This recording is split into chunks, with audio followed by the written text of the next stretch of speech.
सखी किस्म का सज्जन है, बड़ा प्यारा है, मैं उसे सखी मानता हूँ। मैंने अपनी परेशानियों के दिनों में भी उस शख्स को सखी देखा। एक दिन रात को मुझे टेलीफोन करके कहने लगा, किधर हो? मैंने कहा मैं घर हूँ। नहीं, अक्सर सफ़र में होते हो ना? और मैंने कहा तबीयत कैसी है? ठीक है, बस हाल चाल पूछना था। मैंने समझा, ये मैंने कहा यार ये कोई मसला है, वरना रात के 2 बजे कोई हाल पूछने को फ़ोन तो नहीं ना करता, कोई मतलब ऐसा तो मसला नहीं ना। तो मैंने बैक कॉल की, मैंने कहा यार मेरी बात सुन, मसला क्या? कहने कुछ नहीं दिल कर रहा था। मैं कहा मेरी गल सुन, रहे हैं असी 4-5 साल कट्ठे, मैं तेन जानना, असल बात कर।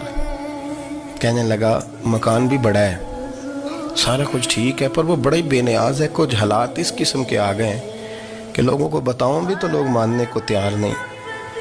ज़्यादा नहीं, मुझे ना थोड़े से पैसों की ज़रूरत है, कोई 15-20 हज़ार अगर मिल जाएं